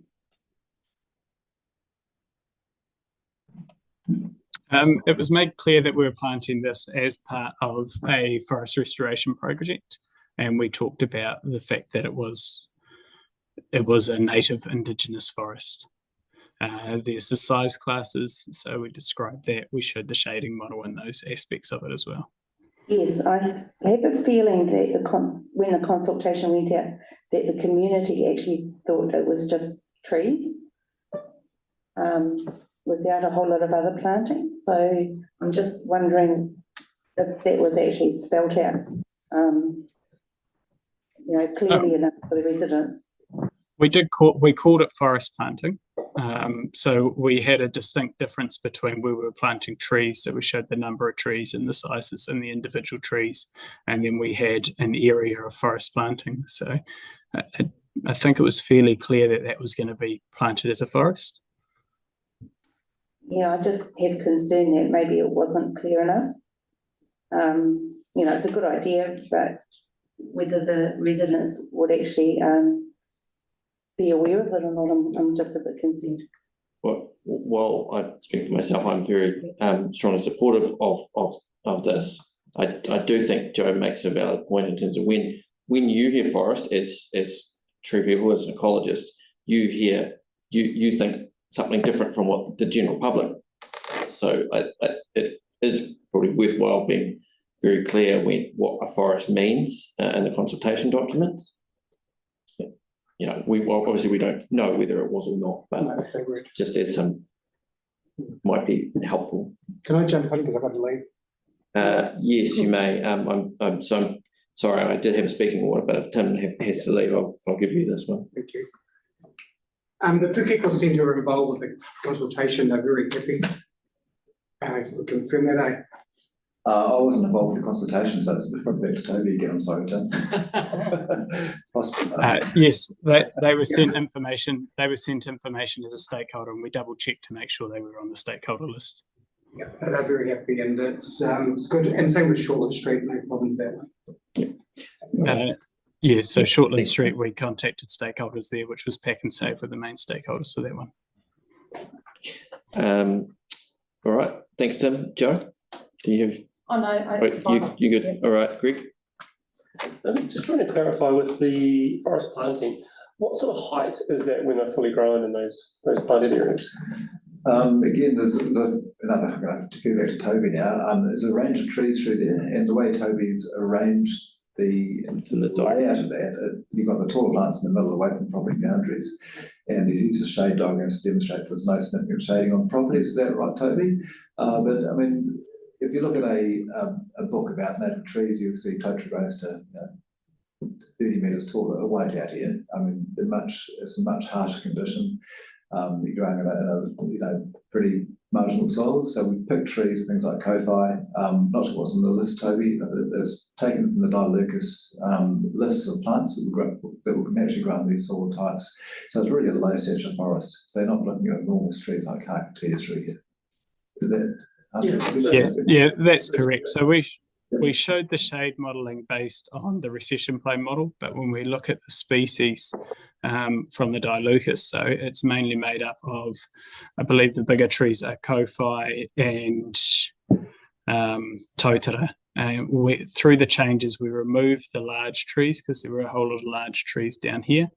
So we removed those and we've dropped them to smaller species. So these darker green ones here are more your kofis now.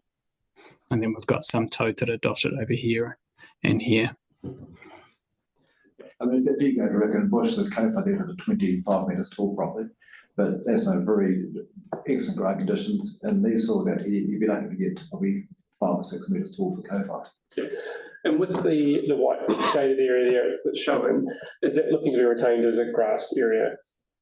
That's cool, because I mean, if you you look at that house, they have a very design focus of the outlook on the park, and so that was my major concern was going to be that they would be basically built out by trees when they don't have a fence or anything else. So yeah, it's great. Is this property here? Yes. Yep. So I went and had a good chat with him, and he talked about some of his concerns, and it was actually when I was there to look at where that park bench was, to look at how we can merge that through. And he started talking about the use, how well that park is used, and we also went over the impact of some of the trees here. So I proposed changing this to a wider grass area, which he was very happy with, that proposal. And the other thing is obviously it's a very sandy area. What sort of allowances have been made for the planting on what's quite a hilly space in a very sandy area as well? Do you mean on the suitability of the species to that site? Both that and with pre-mulching for some of the area, or yes, irrigation to help. No, good question. Yeah, so the reason it's going to be I'm putting down a 5-year plan is because we will need to do things like lay mulch down, get the site prepped, things like that. Watering will be handled by our internal team, so they'll be making sure that the trees are watered. We'll be putting sensors in, and we'll be planting species that can tolerate that sort of condition. But mulch and stuff like that will also be key for retaining that moisture. Also, I think plant supply is a problem at the moment in Christchurch, so it might be 2 or 3 year project to get the plants secured for some of these sites too, which is probably a good approach, side approach. Thanks, Greg. Yanni and then Kelly. Yeah, thanks. I was just looking around and there's heaps of trees in this area. So why was this one chosen as a priority? Toby? It was because there was already some attention on this park. We were already looking, so the pines came up to this community board, so we're already going to have to look at replanting for those pines anyway. So because we were doing that, we thought it would be best to come up with a full plan for the park as opposed to just one little section. Yeah, right. And we are supposed to get like an annual report of tree loss in our board area and tree increase. When are we likely to get that? Because I guess I'm trying to understand, like, if we wanted to know the areas that are losing a lot of trees and focus on that, what's the process going forward? Yeah, so, and I know this has been a long time coming. So we've gone through a transition with our tree data system, and then we've gone through a new contract, which has also impacted on how our data is relayed and goes back and forth. But we're working on creating a dashboard which will show when trees are removed and when trees are planted. I haven't got an exact ETA, but it's coming. I can tell you that. The other thing that, in terms of this specific one, when we approved the urban forest and the Linwood lower fields, we asked for regular reporting and working with residents, but I don't think that we've had any regular reporting on that for these several. Not, you just said about the specific one and then talked about something else. So for this one, recognising the concerns that people have raised, is there a way in which we can actually get an ongoing sort of community relationship around it? And I mean, I guess I'm concerned because I'd like to know that we could do that, but then also sustain that rather than just pass a resolution to ask for it, and then maybe not have it happen. But it seems to me it's quite a good thing if we could do it, is to kind of create an ongoing relationship with the local community about the development of that urban forest. So that be addressed as they arise. We do have, sorry, Toby, we do have the advantage of having the Pukeko Centre there. So some key stakeholders already, but sorry, Toby. Yeah, I mean, one of the great ways of bringing a community together is generally through tree planting projects. So we'll be trying to get the community and the people nearby to come out and help with the planting and engage with them more in that way. I said with the consultation with this, we did letter drops for every landowner nearby, all the properties that bordered on it. We put signage out. We advertised it pretty heavily. We got pretty good feedback. And yeah, we got a lot of visits to the page. It's been in the press. So we've done quite a big outreach to try and get people engaged with these sorts of programs. Yeah, I guess I was more thinking about the ongoing sort of engagement as it develops. If issues do come up, how do they get addressed? Is there a process that we can establish to kind of be proactive in that space rather than just wait for problems to arise and then get really frustrated people? Sorry, what problems? Oh, like, I mean, who knows what the problems might be, you know, the trees growing. Who knows what torrent problems there may be? The shade, you know, antisocial dogs, vermin. We already have systems in place for that. So we get, we get feedback from the community and from people when they've got concerns about shading. I deal with them a lot. So they definitely come through. Same with damage and things like that. So there's a system in place for council to engage on those fronts. Councillor, do you have any specific questions about this? We do have Kelly who would like to ask. Yeah, well, the key question is, can we set up an ongoing relationship with the local community over the development of the site so that we can be proactive in addressing concerns as they arise rather than being reactive? So, do you have a suggestion? Well, like a community working party, some regular events for residents, some formal structure, maybe a formal board resolution around it. I don't know. I'm just trying to. Yeah, I feel like those sorts of things need to be led by the community around it as opposed to council forcing it. But I mean, like I say, the planting days and things like that will be advertising where we're planting, and hopefully they'll engage in that front. And I guess if the elected members and if there's some enthusiasm in the community for some work and during those planting days and something might be able to come through that. Sounds good. Right, thanks, Kelly. Yeah, thanks, guys. Really appreciate this. It's really great initiative. Just a couple of questions around this. I think somebody mentioned the percentage of land that we have planted or council's responsibility, is it? Versus private property, you know, like our percentage of the tree canopy. Do you have stats around that? I used to when I was publishing the urban forest plan. Essentially, I believe council's land ownership was about maybe 15-16%. Okay. And I think 30% when you take into consideration Crown land and other public land as well. In Christchurch City, the biggest impact on planting for climate change and things like that is likely to be from private residences. Yes and no. So yes, private property is a very important aspect, particularly when it comes to reducing the impacts of climate change through reducing heat, as trees reduce heat, filtering out air quality and things like that. But parks provide park trees provide different range of benefits, like for mental health. Having a green area, you're not going to get that same kind of quality of forest or green area on your own property. And then things like, which is more Anthony's area, about biodiversity and places for wildlife to travel through. So even though I'm not trying to downplay the importance of private trees, I think there's still a very, very important scope to forest planting and trees in our public spaces as well. Yeah, so we have a big part to play. Yes. So my second question is around the cost, the $140,000 to, I guess, plant the parks. And that's from Better Off funding. Is that citywide Better Off funding? Yes. Does that come from? Yeah, okay. Yes, yep, so we went for Better Off funding. Yeah, okay. Excellent, thanks. No problem. All right. Well, thank you very much. And I particularly appreciate the work that's gone into working with this community, with both the Pukeko Centre and the neighbours. And it's a great model for the way council can really get community on side. And I'm really supportive of the urban forest plan.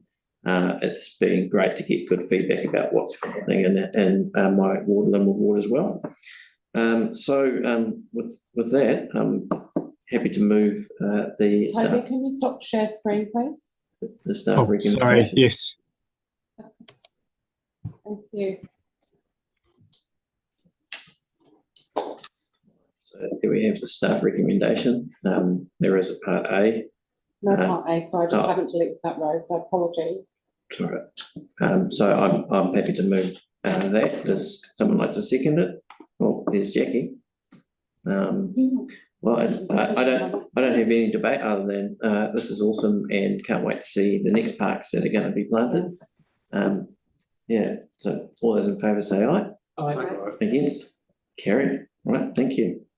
Thank you very much. Thank you very much. The next item is number 14, which is DRF application for Eastern Eagles Rugby League Incorporated. Would someone like to second it? Yep. Yeah. Oh, seconded by Greg. I think you just beat Joe. Motion will now be put. All those in favour say aye. Aye. Against? Carried. All right, thank you very much. And then we just have the board area report. Anything you'd like to draw our attention to, Chris? Don't think there's anything, excuse me, don't think there's anything specific to draw your attention to. Just happy if there's any questions. Do we have any questions of the report? I'm happy to take it. Yeah, you had a question, didn't you? Yeah, I mean, it's just, just checking that it's on, it's raised in the report or addressed in the report somewhere. Otherwise, it would have to be in members' information exchange. okay. It's okay, I'll just raise that as part of the members' exchange. All right. Sorry. There was one question around the Bromley or Cypress Street. It's really good to see the work progressing there, but I'm trying to get my head around because we had the Bromley transport plan as well, and I think we've got some outstanding resolutions around where Cypress Street goes around that corner as well. There's a lot of speeding traffic, and so I just kind of wonder, if we're going to go up the consultation with Cypress Street, is it just as easy to add a few of those speed things in at that corner of Rudds and Kearney's, where we've had crashes, rather than waiting for the Bromley transport plan to come back, and that's been that's 5 years already. So I don't. It was just I just wondered if anyone looked at the Cypress Street, which is great to see that going ahead, and whether there was any other minor safety stuff that we could do at the same time. So we just tie it into one process, get the synergy of that. And again, just talking about very minor sort of interventions around the really dangerous corner where Kearney's and Rudds is. So, I know that residents of Cypress Street are very enthusiastic about this, and any way that we could add value to that. If there's money left in whatever because it's out of the safety money, right? So if there's any ability to do that and do it at the same time, then that would be great. I'm not sure what we can do at this point. Do you have any advice, Chris? I think the only thing that I could probably suggest, we can pass that feedback on to the staff, because obviously it's the memo that's come through from staff, so there's nothing there that we can particularly answer. We probably can take those comments back to people that have written it. That's all we can probably do from today. Yeah, and when if you would raise that in discussion when you're talking tomorrow, whenever it is, with the staff about Bromley generally.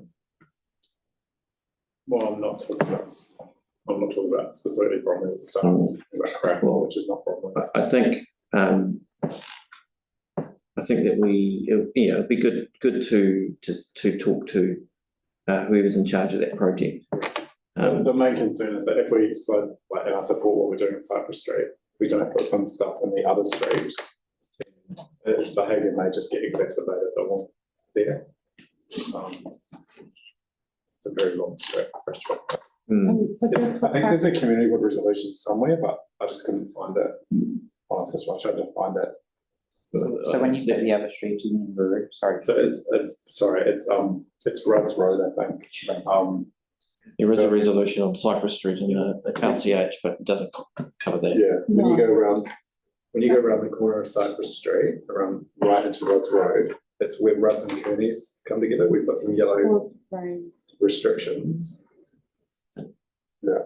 The safe speed thing, and it was raised so many times via email, and staff have picked it up when it went to council, and that's why it's gone through to the minor safety. Yes, Because I if mean, it was a so resolution of support, that'd be referenced. in the manner that it was raised, that, you know, we've, so there's been a decision because of safety issues to include Cypress Street. But when Cypress Street was the issue that was raised, and so they've come back with that. So I think it's fine for us. It'd be good to know. But I guess we can, I think in response to the memo, what we can do is resolve to ask staff to advise if additional safety measures on the intersection of Rudds and Kearneys. It's between Griffiths and Kearneys along Rudds Road. Could be considered to get some. Sorry, I can't see it in my head, so I'm going to have a look it up on there. I can't remember who was probably maybe the only one at the site that were local residents. I think it was about 5 years ago. Well, I don't think either me or Jackie were on the board, and this was and or Alex, and it was a different board. So no. Just so people are aware, one of the concerns that the Cypress Street residents raised was that the vehicles that were doing the antisocial stuff were coming from Rhodes Road. I'm not doubting that it's also an issue, but I'm just in terms of how we raise it.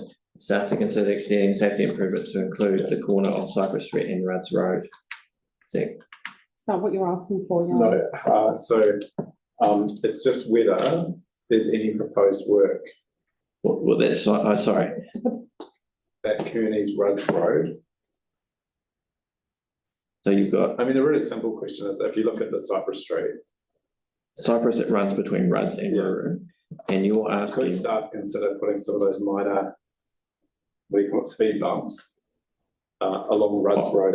Oh, you mean so the corner? So where Kearneys turns into Rudds, which turns into Cypress. Yeah. So in the section of Rudds Road, between Kearneys and Cypress. That's right. Yeah. Okay. All right. Let's get this right. I'll start to consider improving safety improvements to Rudds Road. What was that other bit, Paul, you said?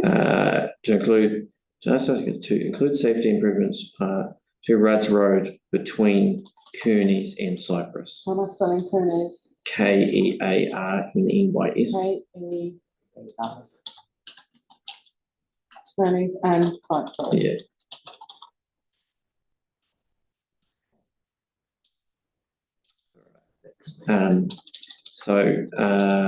All right, do we have anything else arising from the report? Okay, I'll just put that, so both of those things together. Absent any mention, all those in favour say aye. Aye. 2 seconds. Oh, sorry, no, we need a mover. Moved by, I'll move it, seconded by Greg. All those in favour say aye. Aye. Against, carried. All right, thank you. And so now we've moved past that. We've got elected members information exchange, and we've got a few minutes to talk about that. Alex. Yeah, thank you. I was out speaking with the Spencer Park Surf Lifesaving Club, who are a wonderful club in our ward who do such a big, huge work in regards to safety at our beaches. They actually raised concerns that members of the public are swimming at the boat ramp entrance to the beach, which is when you're heading towards Spencer Park and you keep driving straight past the reserve. There's a beach at the end of the car park, which is used for the boat ramp, is my understanding, rather than between the flags, which is where the beach entrance is and where the surf club is. I don't know if this is the right process, but I was wondering if staff could potentially provide a report or if it's a separate email regarding signage to point where the actual beach entrance is, so we're not putting our residents in danger by swimming outside of the flags at a different entrance. Yeah, we can ask for information. Could we please ask for Can we not? Okay, so it's an email. Yeah. Wonderful. Okay, no, that's right. I just wanted to raise that, and I'm going to be requesting some information from staff before we run. Yeah, right. Thanks for drawing it to our attention. Yeah. Any Joe? Yeah, hi. I have had a couple of meetings in the last few weeks, or a few meetings, and one of them was with Lila from Renew, And she's been working on the emergency evacuation and resources for the emergency response in the whole greater New Brighton area. And I heard you talk the other day about trying to do the connections within our whole ward. And a lot of the space work has been done with Renew and other community representatives from throughout the coastal ward, and it'd be very good to tie those in. She's looking at ways that we can actually connect the whole ward already, the coastal ward or the beach front ones along the Brighton area. But I think we should actually reach out and actually do some work with her and actually try and build on what that's really, this template is already. That's really good. And I'm keen to make sure that we're not like going over the same ground over and over again, so that we get, and if we get the resources, civil defence and council and coastal hazards adaptation planning all together, so that we can deal with these big issues that are facing us. So that's, she's already dealt with. And she's coming to the next meeting on the 8th of April. So she's already dealt with civil defence staff and other aspects of emergency stuff. So I think it's really good to actually get that work that's already been completed and build on it. Yes. So we're not actually redoing the same thing. And like we've had several consultations in the last 10 years or so with the coastal community about Sinharm planning and everything, and nothing's eventuated. So we don't actually want to go and go through that route again when all that work is somewhere already. And I'm acutely aware of that, that there's been East Christchurch as a whole, but particularly this area has been consulted. So, if we have a bunch of resources available, we want to be able to deliver stuff, including a proper overall. So we want all the individual plans, but we want an overall tsunami evacuation plan that is integrated, right? Yeah. Well, when I recently went up to Whanganui, they have wonderful tsunami system up there with all signage. They've got arrows pointing down streets about where the route is to get away from the areas. And then they've got safe zone. And that's quite easy to actually put in place in Christchurch if we need to, but we do need the resources. And the other thing was the coastal hazards meeting that we just had. And we've got to the stage where we're working with the STAG experts, and they're putting a recommendation as to their preferred option on different pathways. And the board, the community are putting in their pathways and seeing if they align with the STAG. So work's progressing there. Awesome. Yeah. And I just would be really great if we could start that kind of planning out here. Yeah, I think we need to go about it differently though. Yeah, of course. I think from looking at this process and observing this process, I've learned quite a lot and the things of what we could do differently. So cool. Thanks, Joe. We've got a couple of minutes. Jan. Two quick things. One is we had a very good liaison group meeting around wastewater treatment plant, but the communications has been a bit poor. And one thing in particular, if you look at the memo that's in the area report, reference to the secret is really frustrating for people. I just was hoping though that there could be, given that there was a really good presentation on wastewater treatment plant by staff, it might, I think, helpful to have a regular briefing at our community board about what progress has been done. So we are having that. It's going to be after this meeting. It's going to have a section in the area report every time. Yeah. That gives us an update. Yeah, and I think it might need to be a bit dynamic. So because what's happened today is staff have put out a New Zealand article around what they're doing, but we haven't been briefed on the response to ECAN. I'm just trying to clarify what you're talking, because like a briefing is hard to organise, a memo or something in the area report is not. I know, but the problem is by the time the memo gets in the agenda, it's out of date, right? So if the memo that we had in our area report gets put in, we've had the liaison group and people have said, please don't refer to the C letters, it's belittling and demeaning. And actually council's done a whole bunch of other stuff between when the memo came, got put on the agenda. Yeah. As like today, they put out a whole bunch of stuff, new stuff on Newsline that would actually be quite good to be understanding, you know, what was happening. So I'm just. I totally. It'd be great to put on the agenda as a bit of a dynamic update at each board meeting. So I know because I've talked to Chris, that we will want to get the information that is available, and so that we can share it at the meetings, so that it's there and that we can discuss it if we need to. So I'm sure that we'll be able to make sure that is added as when you speak to your report. Yeah, okay. And then the second thing is, I was just really concerned about the impact of the after-school program closures within our communities. And I know in my particular case, like there's some of the poorest areas have lost programs, and I know council historically has had a bit of a relationship with supporting out-of-school care. So I just wondered if we've got any process to check in with those groups, given our relationships, and if there's any solutions that we're considering or that we could support as a board. Has the governance team have any information to share? Or I mean, on kind of metropolitan, but I know that people in our area might be disproportionately affected. No, we can share to them. Sorry, is this related to the point? To the point, yeah. While we're in information members exchange on Yarni's point, I think it is useful to highlight that Rafiti Oscar are providing additional services to South New Brighton School, primary school, and there are some facilities in a church north of the Coastal-Wood. I don't remember what it's called, Burwood Baptist, but I'm not 100% sure. But we're also looking at arranging facilities and support for other schools as well, so it might just be helpful for staff as well in regards to Yarni's request and for other members to know that that's happening. Right, Kelly? Last point. Just wanted to raise the subject of better off funding. I know we've been talking about and we're quite united on a number of issues, but one in particular we'd like to progress, and that would be Marshland Hall Trust, looking for. I don't know why, but I thought you were going to raise that one. Yeah.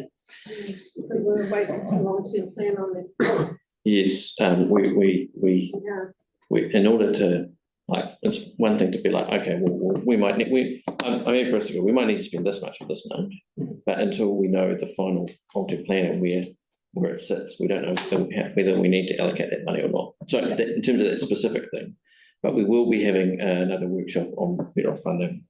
Okay, I think we've got it set aside on the 28th. So between now and then, we'll need to come to, we'll need to get a fair idea of what the board's priorities are. Perhaps we should meet informally and just talk it through. Briefly. Yeah. Well, you've already done that, haven't you? Well, we have. Yeah. We have. Yeah. That's what case study, isn't it? Yeah. Business case. Business case. Yeah. Anyway, so yes, we will need to figure it out and to know what the best use is that for the whole ward area and our particular wards. All right.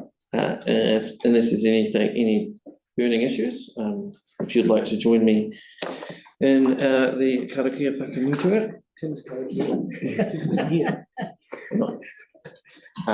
Kia tau te rangi marae, o te rangi e tui o nei, o hapa tuanu e tapato nei, o te taeao e ahi nei, ki runga i a tātou, ti hei mauri ora. Very sorry, but shocking. Like it's been over